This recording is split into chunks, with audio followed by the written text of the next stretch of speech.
Hello, I'm Simon Whistler, you're watching the Today I Found Out YouTube channel, and in the video today we're looking at why some coins in the United States have ridges. Putting ridges on some coins in America got its start back in the 1700s. At the time, coins were actually made of materials that were worth what the coin was worth. For example, a $50 silver coin contained 50 cents worth of silver. Likewise, a $10 gold coin contained $10 worth of gold. As a consequence of this, people started to shave off bits of these coins around the edges, so then a $10 gold piece only contained, say, $9.50 worth of gold. The payoff came from that if they were very careful when they shaved the coins, it was difficult to tell that anything had been shaved off, so they still could then get their $10 worth out of the now $9.50 piece.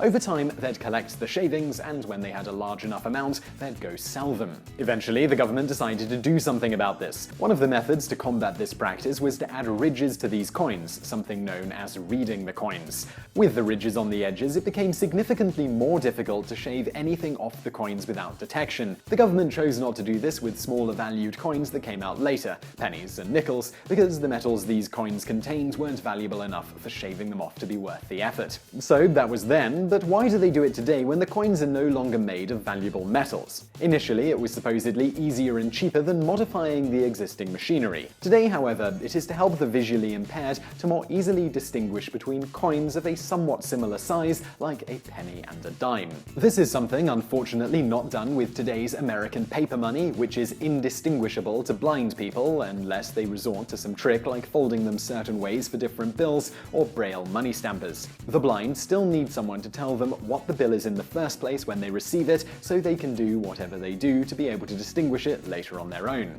Supposedly, the government is working on this problem, with one of the most popular suggested solutions being to adopt the Canadian system of imprinting the bills with braille. So I really hope you found that video interesting. If you did, please do hit that like button below, and don't forget to subscribe if you haven't already for brand new videos just like this 7 days of the week. Also, if you've got a suggestion for a video that you would like us to make, let us know in the comments below, and if you see a comment, a suggestion that you like, give it a thumbs up and it will rise to the top, and we're more likely to make those videos. So be sure to do that below, and thank you for watching.